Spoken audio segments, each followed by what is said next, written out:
good morning, good afternoon, good evening, good night to the 2 halves and a 45 family all over the world. Welcome back to another episode of 2 halves and a 45 with your co-hosts, the brothers from the same mothers, Mr. L and Mr. Controversial, but I ain't no mister. Ahaha! We got some exciting topics today, everybody. Yes, I know I've been wearing the same mask. This is the mask for Mr. L, but I'm gonna bring out some new masks coming soon. Very soon. Merchandise. So, merchandise. Before we get started, I want you to go ahead, tell a friend, tell a family member, bring them to the 2 House and a 45 show.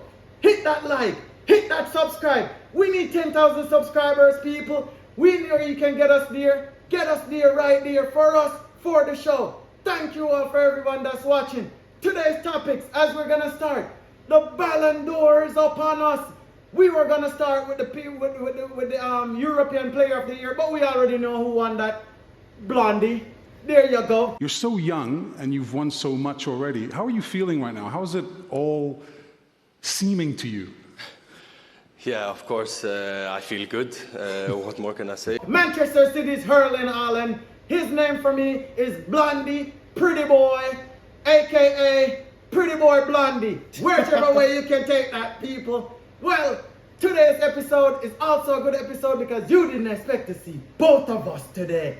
What a surprise. We continue giving you guys a lot. We're going to continue giving you guys a lot. So let's go ahead and jump into the topics. Mr. Controversial, the Ballon d'Or is upon us. Who is your Ballon d'Or pick? Well, honestly, my Ballon d'Or pick would have to be Erling Haaland. It's really tricky because here's what.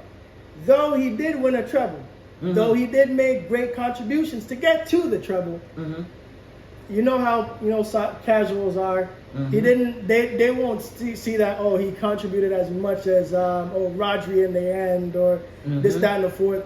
I would still pick him though because even if you really piece back, break the games down. Yeah. As a football fan, that's like seeing the game, not necessarily as a casual. You would see he really put in effort. He was there. All the challenges, he pretty much made it so that he brought confusion. He brought a little bit of Darwin Núñez in the game. He made it so that we could have other players free to score.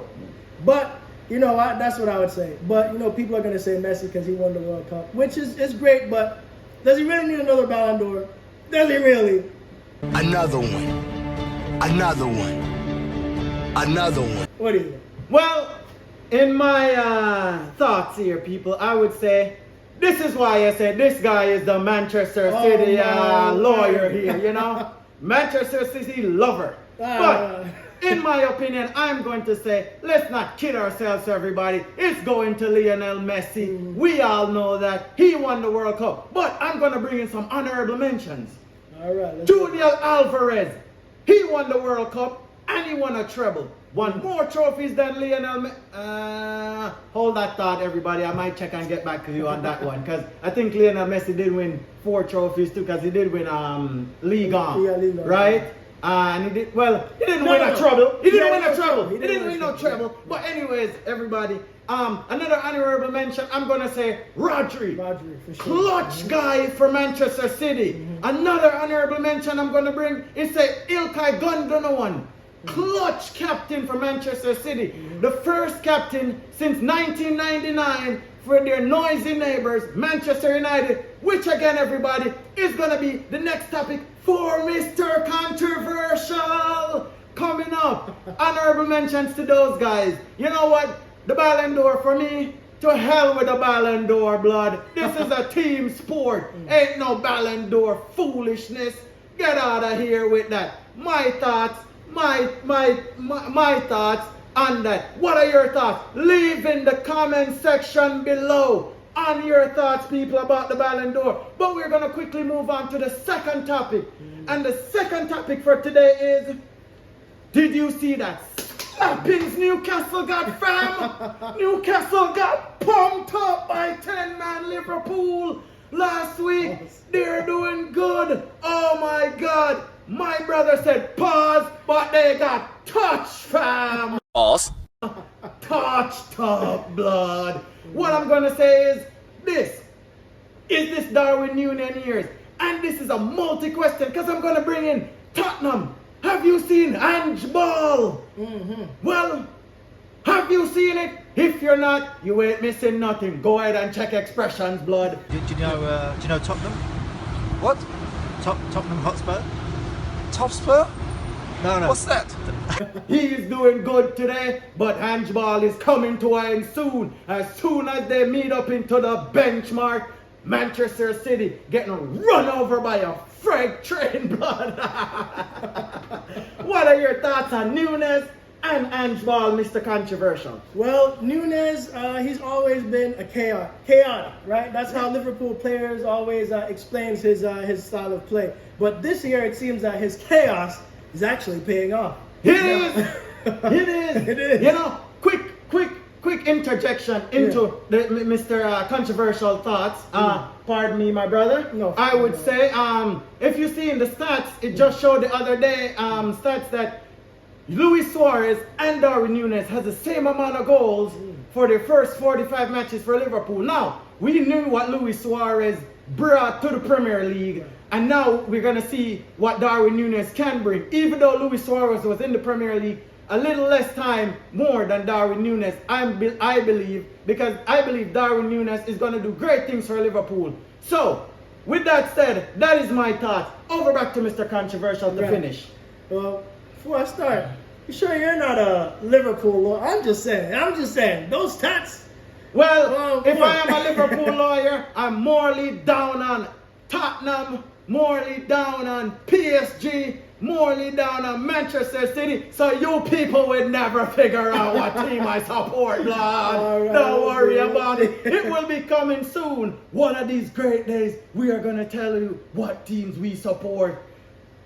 Again, if you want to know, tell us in the comment section below. We want to hear from you people, because you people are our people. You are our family. Your show, our show. Again, the 2 hours and a 45 show. Sounds much good in my head, but you get the drift now. Over to you again, Mr. Controversial. Right, so Núñez, you know, in a nutshell, he's doing great things. Clearly, you've been seeing how everything has been paying off. It really seems that those English lessons really worked off over the summer. But for sure, he's finishing his chances. Not only that, he's creating. He's doing everything that, well, Liverpool spent almost $100 million for. So when it really comes down to it, is he really doing what they paid him for? Yeah. Is it just a period of getting used to the Premier League? Well, we're all seeing it unfold now. But we're here for it. And we'll see how the season unfolds. Yeah. Listen, we normally are going to the controversial corner. We're not going there yet. I just wanted to do a quick run through of score of the weekend so everybody could see live what's going on. And so the scores of the weekends are Sheffield United v Everton 2-2, Brentford Bournemouth 2-2, Burnley Tottenham won 5-2. Chelsea. And we're gonna move on. We're gonna move on. Manchester City. We know what happened. Newcastle. They thought they got somewhere, blood, but then Brighton stepped up and oh my. It was a 3-1 Ferguson Brighton. masterclass. Yeah. You hear, my brother? Ferguson masterclass. Thank you very much, sir. And now we're gonna go to Crystal Palace versus Wolves. 3-2. Palace did a good job, even though they were home. Roy Hutchinson, 75 years old, still carrying on strong. Still got it. Still got it. Oh, heads up. You see that? Still got the moves. Carry on, my guy. Liverpool v Villa.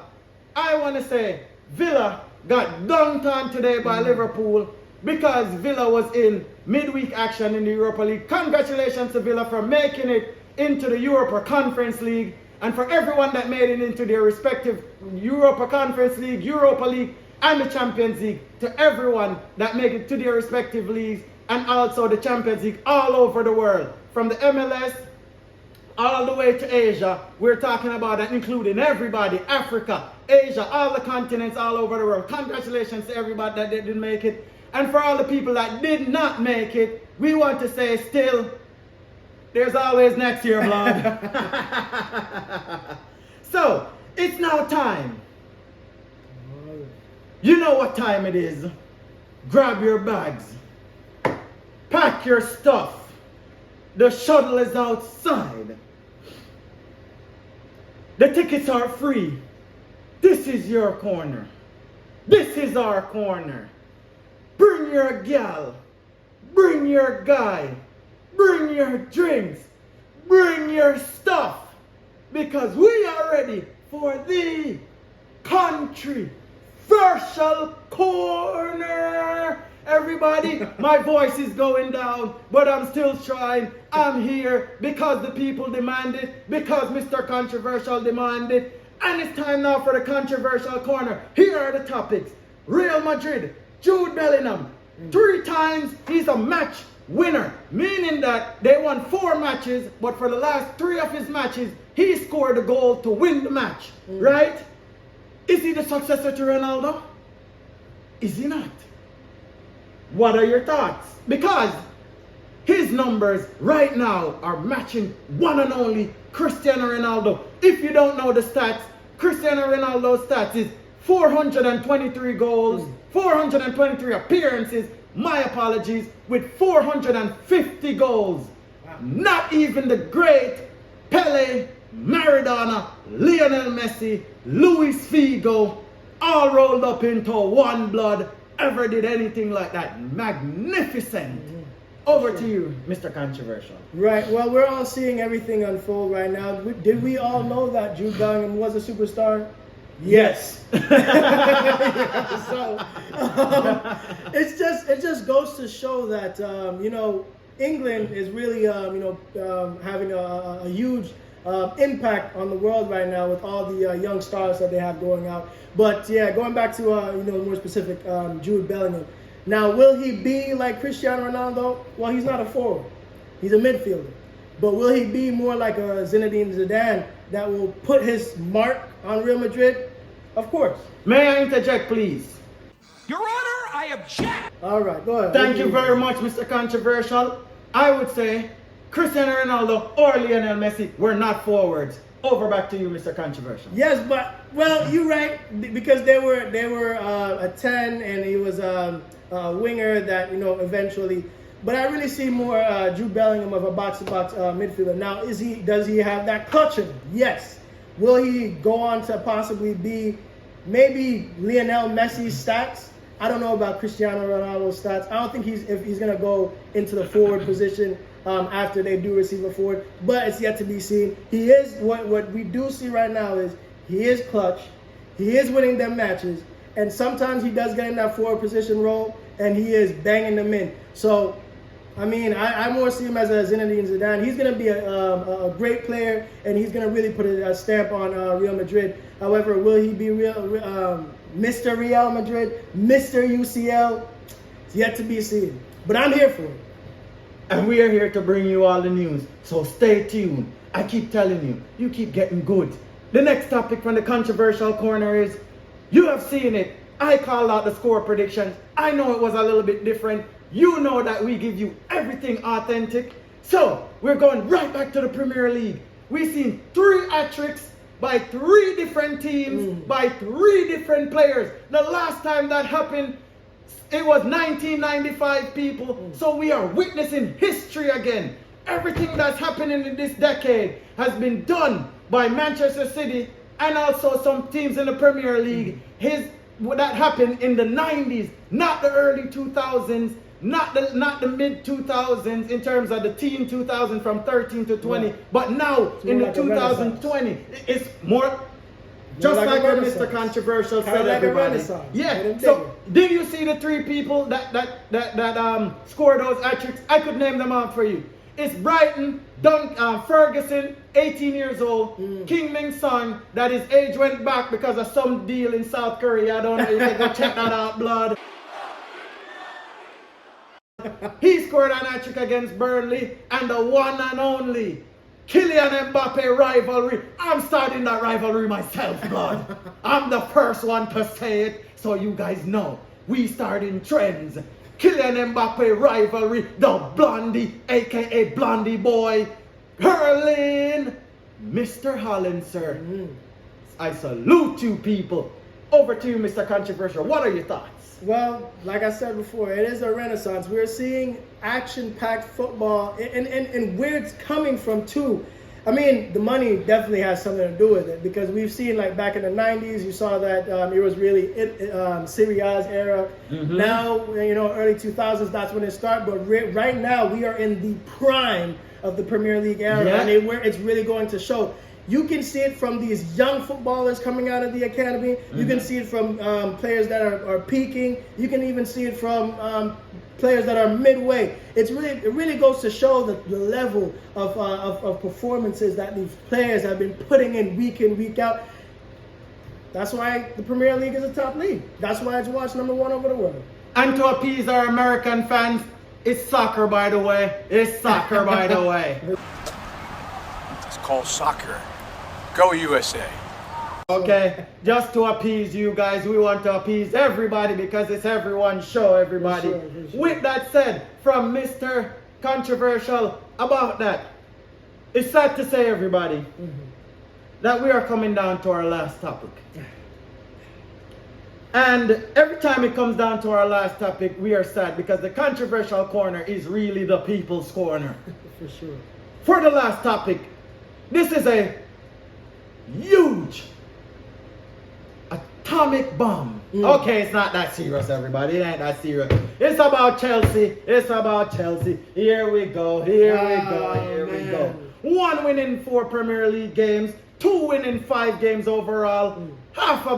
I'm not even going to talk about the figures they spent, everybody. I'm going to give you a little research to do just for yourself. Just to show that you love the show. And we want you, after you do your research, to put the comments below, everybody. We want to hear from you guys because we love you guys. Now, with that said, what is going on? And before Mr. Controversial answers this, I am going to say, did you guys see the last Mr. Controversial promo about Chelsea? If you haven't, go ahead, everybody.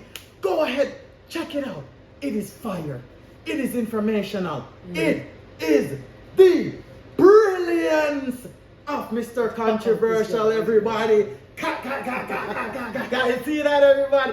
Go ahead and check that video out right now. Smash a like on the video. Subscribe. Send it to your friends. Send it to your family. It's for everybody of all ages. Because we are for everyone.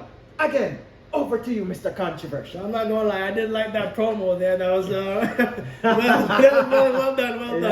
Thank you. Well done. And I will say that stay tuned. We're also going to be, rolling out more content soon for our Ascension series. So stay tuned for that. TBD for now. Yep. But getting back into the topic now, yes, it is. I mean, if you watch the video, you already know Chelsea is in the mud. They have spent close to $1 billion in a calendar year, and they're still failing. Like, I don't get it. You spent $1 billion to do what? What exactly? In total, it's about 5 billion they spent, because they spent about 4. It's between 4 and 5. I think they spent 4 for the team, and then $1 billion by now on players. And you know, I watched an interview, Mr. Controversial. Sorry, excuse me, everybody. May I interject, Mr. Controversial? Thank you very much, sir. Yes, have to be polite, everybody. We need to start being polite to everybody. We need to start being polite to each other. Polite Japan now. Yep, definitely. You know, I believe after the again, I'm not even gonna say anything, everybody. Check that video out that I was telling you about, Mr. Controversial. So much info. I was just gonna repeat some, and then I said, you know what? Why give away the prediction? Yeah, you can. No. This ain't a prediction, everybody. This is a spoiler. I ain't gonna spoil it for you. Go ahead and check that video out. Back to you, Mr. Controversial. Well, yes, honestly, I mean, we've seen it unfold. Chelsea is in the mud, and it seems like Well, it was mud before. Now it seems like it's quicksand because they keep sinking. Golly. Like, how do you spend $1 billion and lose to Nottingham Forest, a team that just made it out of the championship, a team that literally spent what, probably like close to like 100 million, but they revamped their entire team and was teetering on the end of the getting relegated again. You lost to them? Come on, man. What's going on? What's going on? I want to say a small interjection. Last year, a lot of teams got touched up by them, by the way. Us. Including Liverpool. I'd say Liverpool had a fluke here because, you know, they had some injuries. But I remember that specific. But I will say though, that, you know, Chelsea, they're really a top 4 team. Pick any position on the top 4. That's Chelsea right there. Even first, they couldn't win the Premier League. 1 to 4. Yep. But in the last year, and it has been sad, we've seen a downturn. But it really goes to show that money doesn't bring you success. So sometimes. Sometimes it does. But money doesn't always bring you success. Because they spend $1 billion and they're still tanking. They might end up mid-season again. Unless you're PSG. Mid-league. Unless you're PSG. And then Newcastle. I'm just saying. I'm just saying. No Magpies. I'm just saying. So everybody, again, my voice is going down. It's almost gone, but I'm doing my best because I need to be here for you. This is your show, our show, the 2 Hours on a 45 show. And I'm not going to stop saying it to everybody. Blood, get in the show. Smash a like, subscribe, leave the comments down below. We need to get to 10,000 and the only way to get there is with your help. Because, again, we love you, you love us, and we want to thank you. So, the controversial corner is done. Sadly to say, but you might be drunk and are, you know what, in the sky by now. This is a kids show also, so we gotta make sure we censor a lot of stuff, everybody. But the adults will get it. So, with that saying, we are coming up to our last topic today. It is easy as 1, 2. Let me not say that because I just quoted John Cena. If anybody don't know this guy, don't know him anyways, blood. It's alright. Jesus, this guy. We the ones, that's what I say. Roman Reigns. Anyways, here is the topic is, now, with the Saudi Pro League heating up, will Salah be the big star for next year? Liverpool just rejected $100 million guaranteed plus $50 million in add-ons, which is $150 million. The Saudi Pro League transfer window doesn't end until mid-September, around September 7th or 9th or something like that, or maybe the 14th. But it ends in September, so don't quote me on that. Now, do you guys think that they will come back for an even bigger bid? Because that's reports are saying $200 million. Would Liverpool budge? Would they say okay, or would they still say no, rejected? My thoughts are, before you hear it, Mr. Controversial first. Yeah, well, Liverpool obviously aren't going to budge on this. They're not going to sell him, because if you do sell him, well, you think about it, who are you going to replace him with? You're trying to come back to win the league this year, so it wouldn't make sense for them to sell him right now. Now, next year, when you have more time, you can vet players, figure out a replacement for him, which they do already have at the club, but then who's the backup for that? You understand? So, right now, it wouldn't make sense because their transfer market is closed, so they can't replace that player right now. It is Mo Salah. He is still a terrific player. He's still a pivotal piece into the puzzle of Klopp's team. So for right now, it would have to be a next year deal, not this year at all. I would agree with Mr. Controversial about Mo Salah, but again, if they come with $200 million, hey, all bets are off, Salah. Wrap you up in a bow and deliver you myself, blood. If I was the owner of Liverpool, it ain't going down like that. Because, money talks You know the rest. You know the rest. That's all I'm gonna say. Once again, thank you for joining us for another wonderful show of the 2:45, the two brothers, Mr. L. And Mr. Controversial. We will see you next time. Thank you and goodbye, everybody.